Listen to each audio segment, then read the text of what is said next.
Inspire.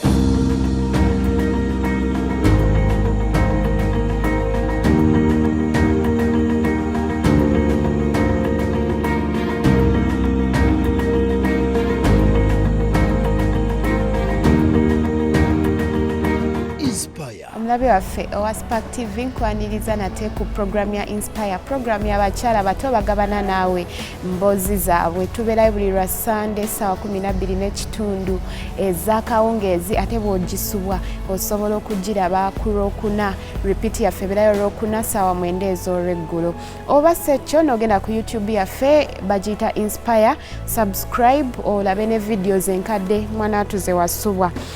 Amanya gange nze Shira Nakayemba okubeera nga nkutuusaako programu eno. Programu ntera okuleetera abakyala ab'enjawulo, abawala abato abalina bye bayitamu, naye olwaleero kigenda kuba kyanjawulo. Lwaki? Kubanga nkizudde nti waliwo contacts ezimu ze bampa nti Charles ono akola kino ne kino, naye bambi ogenda omukubya n'agamba bizinesi yange yagwa oba naddamu n'engwaso. Ebintu ebyo abawala abato tulina bisuubira. Eno program y'abawala abato si abantu abatuuse waggulu. N'abatuuse waggulu bagwa kati ate olwo omuwala omuto atandika obutandisi, naye ate ekyo tekikumalamu maanyi. Kyovula olwaleero tugenda ku discussinga challenges abawala ze bayitamu nga bagezaako okwezuula, nga bagezaako okuyimirira, nga bagezaako okubaako kye batandikawo mu bulamu bwabwe. Nina Joan naye katusooke tukomewo abeere ng'akweyanjulira. Weewaawo program ya Inspire gy'olaba era tutandise bulambalamba. Poziko nga tetunagenda maaso njaga kusooka kwebaza aba Supermania wano ku Freedom City be batukkiriza okukolera mu kifo kyabwe ekirungi bwe kiti, be batukkiriza okubeera nga tukolera mu kifo kyabwe. So naawe osobola okubeera ng'oyitirayoko n'olaba bye bakola, bingi bye bakola. N'ekirala anyambaza bamuyita Joan, wali ku Clarets Boutique. Wobanga engoye z'ennyambadde ozagadde, engoye z'ennyambadde ozagadde, kubanga z'ennyambala era bulijjo zonna enzijja, osobola okubeera ng'omutuukirira wali ekamooca oba n'omukubira ku ssimu. Nja kuba ngibasomera ndowooza nga tugenda mu maaso, naye nandaze kamba njulire omugenyi waffe owalwaleero. Joan, guno mulundi gwo gwakubiri kujja wano. Omuntu beera ng'omweyanjulira eyakakulaba omulundi gwo ogusooka. Joan yani? Joan Comfort is a journalist oba munnamawulire, ebyo bye nasomerera, and then nenzirayo nenkola course mu life coaching. So I'm a certified life coach. I'm an author of 2 books. I am the executive director and founder of Strong Girl Foundation, ekitongole kiyamba abaana abawala tubayamba okwezuula. We help them in mentorship, in skilling and in empowering. Okulaba nti omwana omuwala asobola okubaako kye yeekolera, asobola okubaako waatuuka. Nina ebintu ebirala bingi byenkola, but for today I think that will be it. Yeah. Joan, lwaki mukomeza oluli twayogera ku self discovery naye tetwagenda into details. She was sharing her story era bw'oba tewagiraba osobola ku YouTube yaffe n'olaba ebintu ebimu ebyenjawulo bye yayitamu okubeera nga yeezuula, ate teyakoma ku ekyo, kati ayambako abawala abalala okubeera nga bakola ki, beezuula. Ebiseera ebisinga abantu be twegomba tubatunuulira ne tulowooza nti bo tebalina bye bayitamu. Omuntu ayinza okulaba ku TV n'agamba mwe mwamala n'ababoda omanyi okugirinya naga gwokola ku Serena, lwaki ompa zino sente, leeta zino. So abantu abasinga balina ekiti kye batulabiramu, naye tulina so many challenges ze tuyitamu. So Joan, njagala otubuulire omuwala omuto bw'aba yeezimba biki by'alina okusuubira bw'aba atandika obulamu, okwezuula, okubeera ng'anoonya her purpose in life, biki by'alina okusuubira? Bwe twogera about challenges abawala ze bafacinga, mulimu challenges ezimu that are faced by buli omu anoonya omulimu oba leka tugambe abavubuka abanoonya emirimu. Yes. Mulimu already omuntu ng'agamba ninawo kasente kankatandikewo business. But in most cases, yes, in most cases ogenda okwesanga nga challenges ezimu. Naye ate bwe tudda ku ffe abaana abawala, it even goes deeper. Mulimu challenges etufacinga ng'abawala that men do not face. Mulimu ne challenges ogenda osanga nga abavubuka ziba facinga kate na omwana omuwala atakola ki tazifacinga. So today, since we are talking about omwana omuwala, some of the challenges etutunuulira, mine, because I am a personal development coach, njagala nnyo personal growth and personal development, because nzikiriza nti omuntu bwe yeekolako ng'omuntu ebirala biba bisobola okukola. Yes, amidst all other external challenges, njagala kutandika with challenge eri internal or eri personal. Nti abaana abawala abasinga tetumanyi kye twagala. Yes, and ekyo kitutawaanya nnyo mu business, kitutawaanya nnyo nga tunoonya emirimu.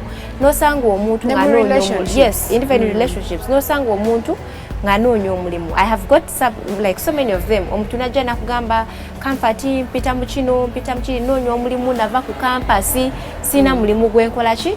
Gwenkola ne kati wentuuse, kituufu nasomera kino, ne kati nsobola okukola kintu kyonna. Nomubuuza, try to be specific, mulimu kika ki gw'onoonya. Kati Joan tunoonya emirimu n'otuuka nga mbutuufu tofunye n'ogamba kati kyonna ekijja. Awo wennyini wenzijja nti Sheila weesanga omuntu nakugamba omulimu gwonna gw'ompa. Kati bwebanga mbadde ngenda kunoonyeza omulimu nange kinzibaliramuko. Bw'ojja n'ogamba omuntu nakubuuza ki ky'osobola okukola n'omugamba kyonna. Omuntu omugambye kyonna n'akugamba Sheila ninayo omulimu gwa maid n'ogusobola n'omugamba ogwo sijja gusobola. N'agamba waliwo mobile money kunyiigira nalaba nga gwamuyisizaamu amaaso naye jjukira teyakugambye.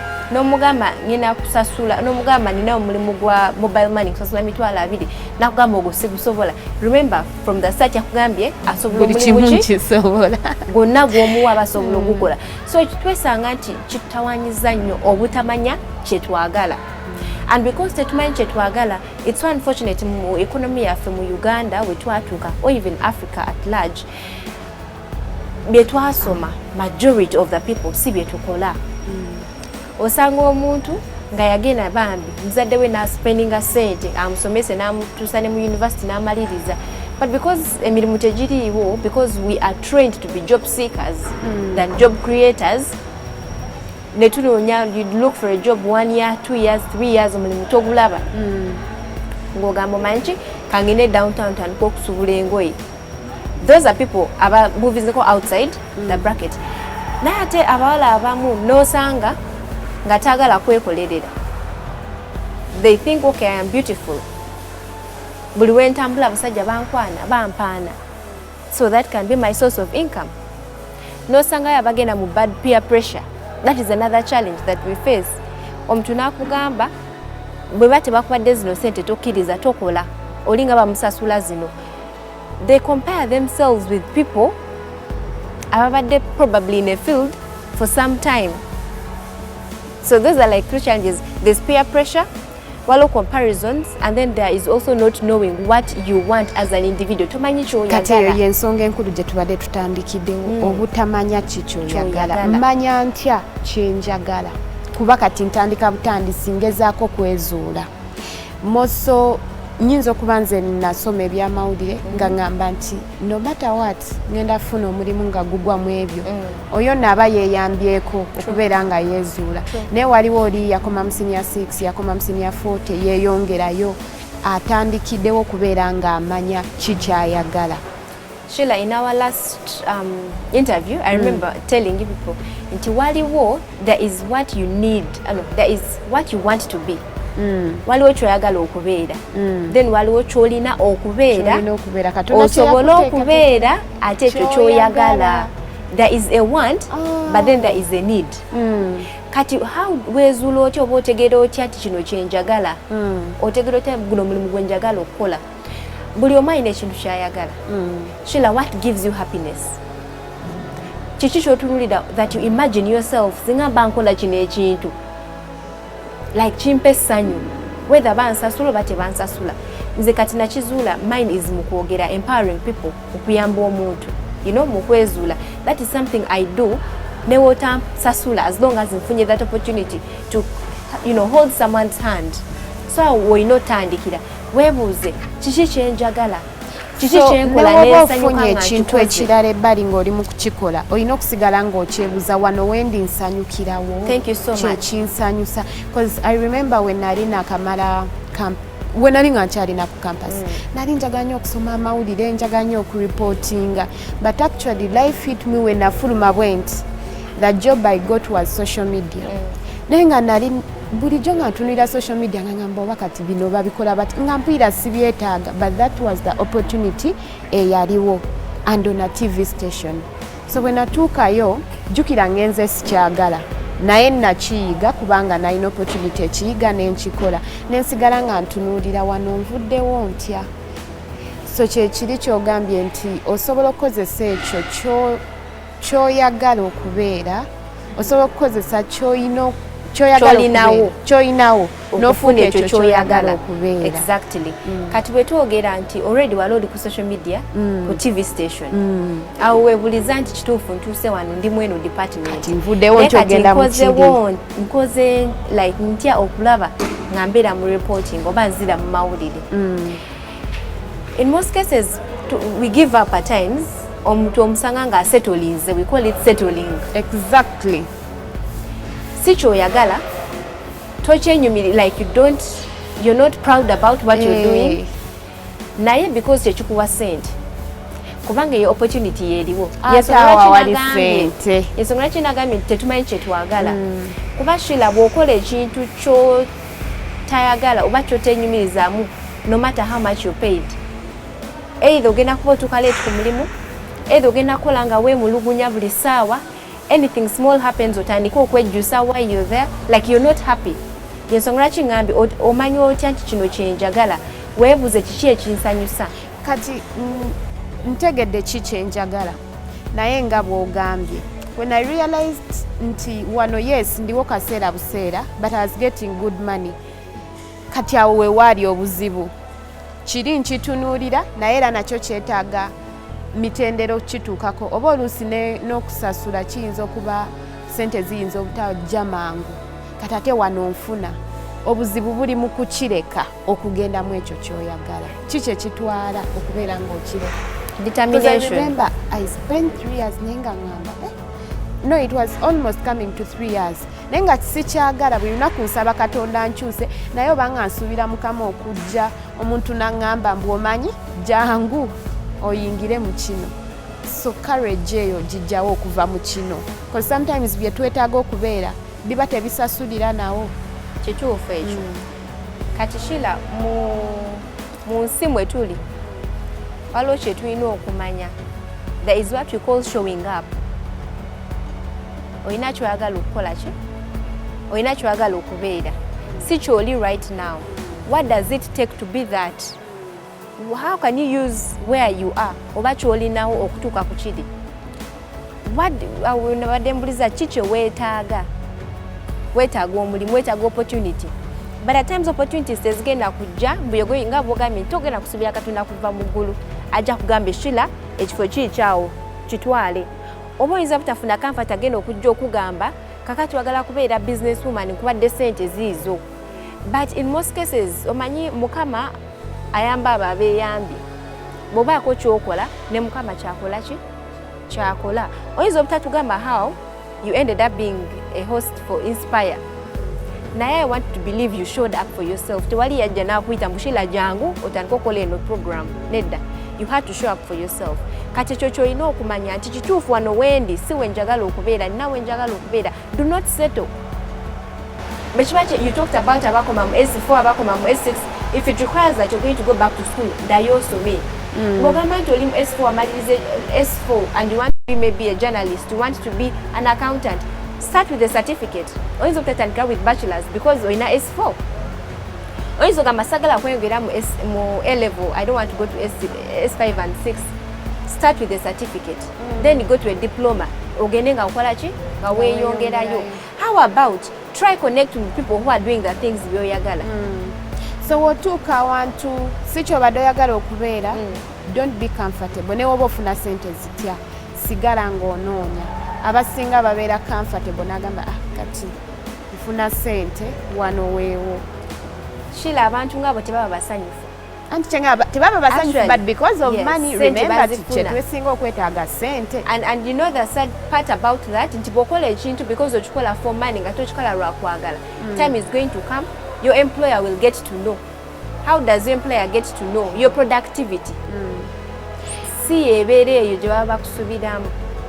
Katuwumulemuko naye nga tetunnawumulamu njaga w'olemera mu kifo ekyo jjukira osaba Katonda toli musanyufu mu kifo ate togezezaako kunoonya ki kirala ky'oyagala kukola. Katonda eventually ajja kujjawo oluusi bakugobe bugobi. Katuwumulemu tukomewo. Inspire.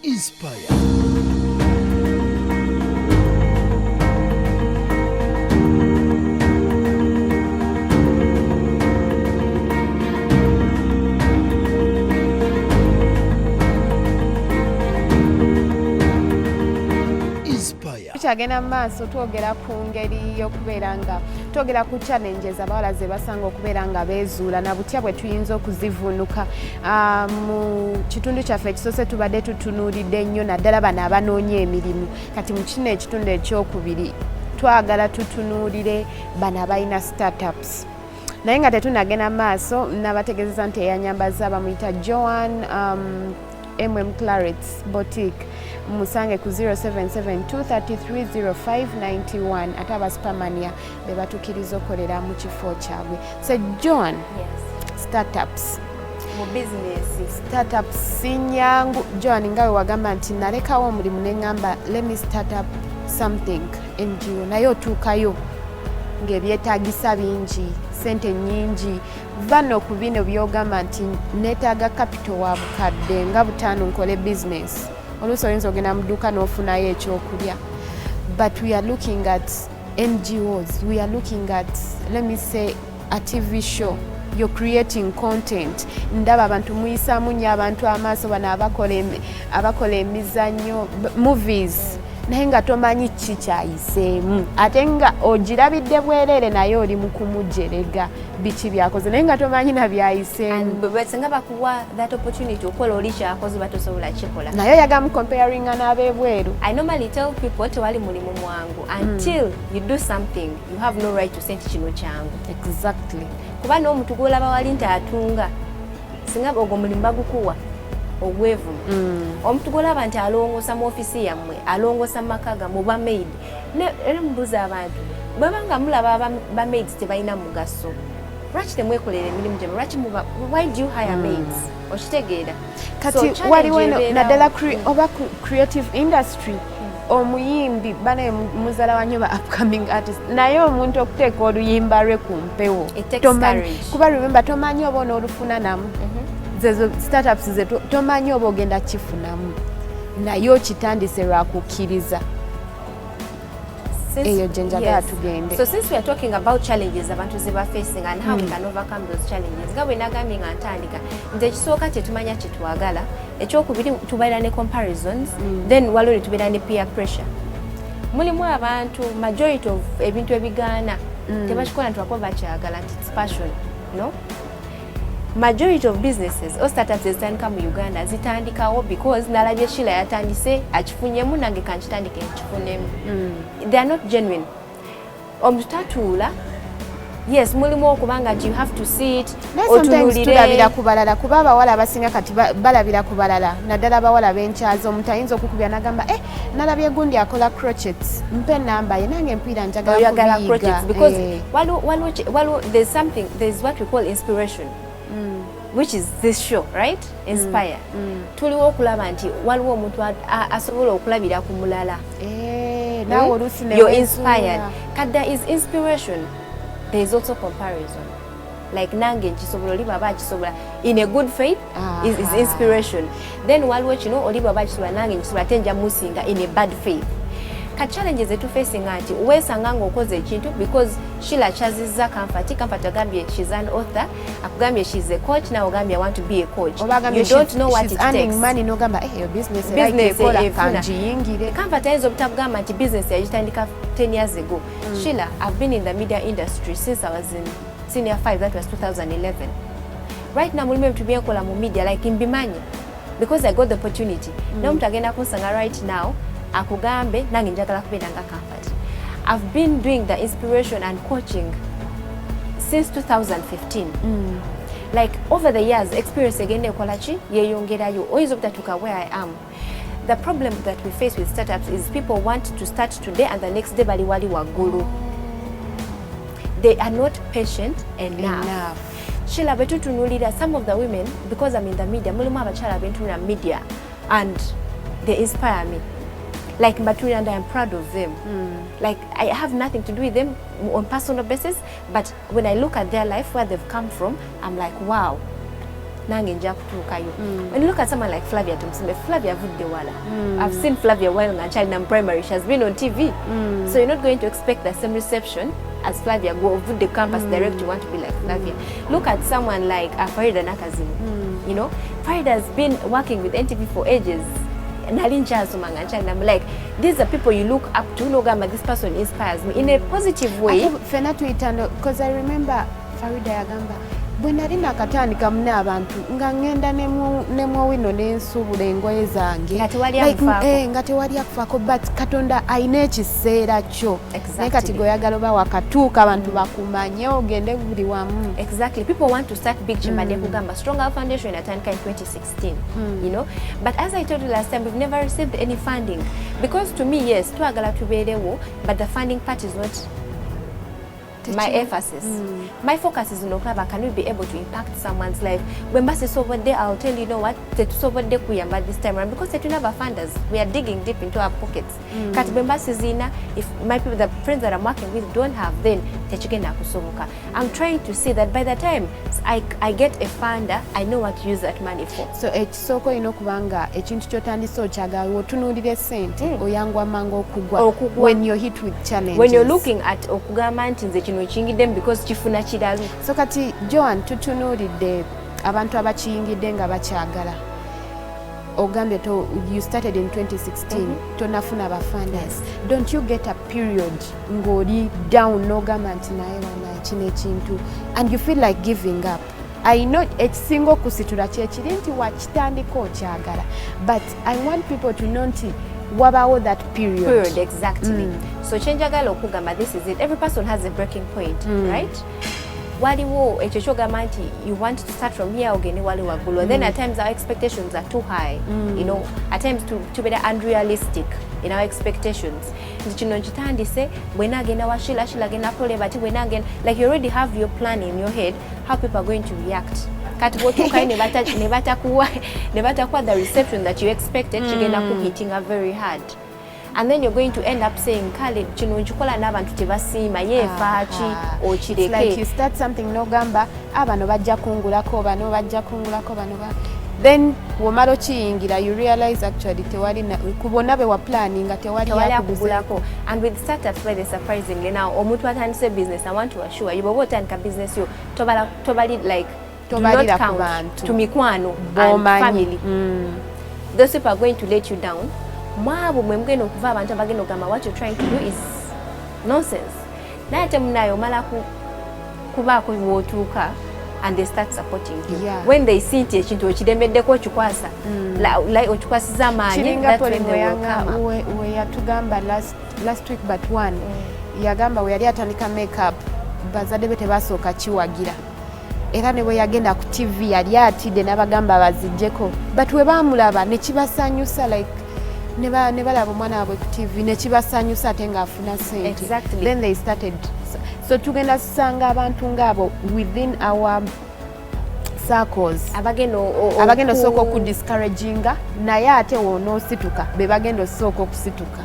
I always tell people, it's just like salvation in Christianity. When you talk about salvation, salvation is personal. Yeah, it is. Mukama bw'akuyita takuita tabayita kirindi. Aita muntu sekinomu. Kati kyekimu, when you get an idea ogifunanga omuntu sekinomu. When you get an idea in your mind, it's not 10,000 or thousands of people who get the same idea at the same time. So babanga vision ogifunye bwomu. Chitufu mbogeno kusharinga vision, with they will try to take it up. Mulima bama watagena, you are the sole bearer of that vision. Echiro techo goshina. Go ino chuanirida, go ino chisura. What you need to do is avoid expectations from people. Bofuno omuntu akuyambyeko, well and good. Bofuna batakuyambyeko, tambula genda maso tobanyigira abantu balina nabo balina ebizibu byabwe. And also your thinking is not another person's thinking. Atogenda kaka muntu kulowooza ngeri gy'olowoozamu. Yes, Sheila. But tunulira social media oyinza okwesanga ng'olina ky'opost ku social media n'ofuna abagenda okuvuma, abagenda okudiscouraging. And majority of those people, actually 100%, okay, let's say 99% of the people that throw negative comments towards you are people that don't even know you. On tebakumanyi, tebamanyi anything about you, but those are the people. Kat when you decide ogamba nti ogenda tunulira abo, where are you going to go? Sheila, I remember I used to do, you know, I have my Joan Comfort inspiration brand. Yeah, I started it in 2016. So I used to do recordings, inspirations every week. So I remember one time, these are people close to me. They started ngabagamba yogeza bichi, she's forcing the accent bichi, and yet I mean this is how I speak. Like bwenjo bwenkolachi, bwenjogera, but people are throwing shade at you. Bomanya choyagala, you get to know nti kino kyenjagala, waliwo enjagala okutuuka, and I have to hit that angle that I want to. Batunulira nnyo ebintu ebitagasa na kugasa. Look at the Nigerian accent. Naye kati wano buli omu afubo ayagala oba tulina kugoberera accent yemu oba ki. Like we have to appreciate omuntu nga bw'ali. Kati bannayuganda tutunulira nnyo obuntu obutalina na makulu. Obutalina makulu n'osanga omuntu agamba nti mu message yonna yalabyemu accent. And in my head I'm thinking, okay, by the chance can ekinkosamu. And I stopped the inspirations for some time. Like I was so discouraged. I'm like, these are people close to me. How do they even do that? Because when I'm recording these things, I'm myself. So how come someone is telling me? Then as I probably everyone thinks the same. I wonder what to do. Ezo challenges wezituhitinga, the negativity, sometimes sente zikubuze, sometimes ebizibu ebyo bwe tubisanga mu startup. Do we just give up? What are we supposed to do? Who are the people we are supposed to talk to? Kati olina okumanya, we are all vulnerable as abantu. Tewali muntu agenda agamba nti they are perfect but they have it all figured out. Myself inclusive. Right now, bwondaba nfuna okusomozebwa. But the way I handle my issues is not the same as I used to handle them back then. Ebintu ebyankabyanga luli, right now mbitunulira, I move forward. Ebyakweraliikiriza kati ebikyakweraliikiriza. Sheila ne bwenkera ku makya nga sirina kyakulya. Sigenda kubeera awo mba I'm going to be desperate calling people here and there. No, si bwe kiri. Because over the years I've learned and I am growing, I am evolving. Kati bw'ofuna obuzibu omanya what do you want to become, and mwene ensi mwe tuli challenges are going to come whether you love it or not. Ebizibu bigenda kubeerawo n'ebizibu ebyo obya, how do you overcome, you know? Olina okumanya nti yes, in as much as you're vulnerable, you're not going to be vulnerable to everyone. Of course. Buli omuntu siga ogenda okubako ennaku yo, because I mean 80% of those people don't even care. They're going to end up talking about you. Naye gwe olina okumanya where your fallback plan is. My fallback plan is God.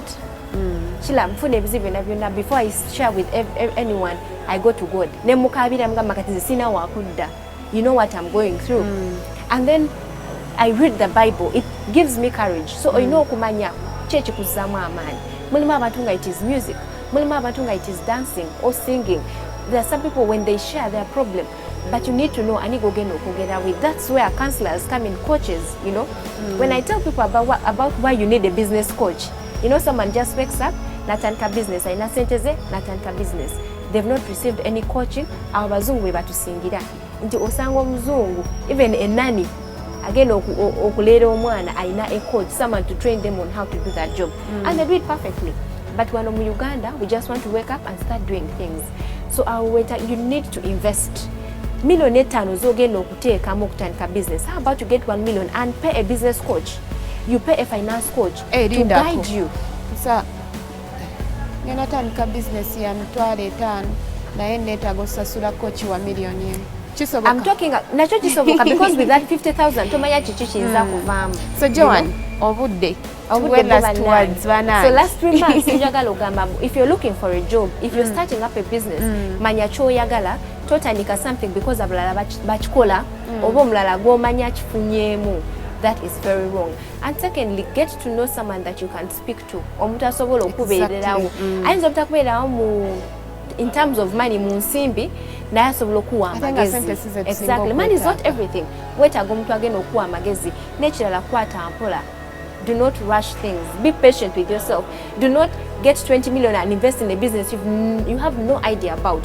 Rather, tandika n'akakadde kamu olabe webigenda okukola ki. Webinaatambula with time you will keep growing. And if it is a career that you want to build in journalism or anything, try to get a mentor. Try to get someone, a coach, someone who is going to guide you on that journey. Osobola okukifunamu. Exactly. Yes. Weewaawo obudde tebuli kusaidia ffe naye bingi bye twandyagadde okwogerako. Eyo no yebadde program ya Inspire week eno.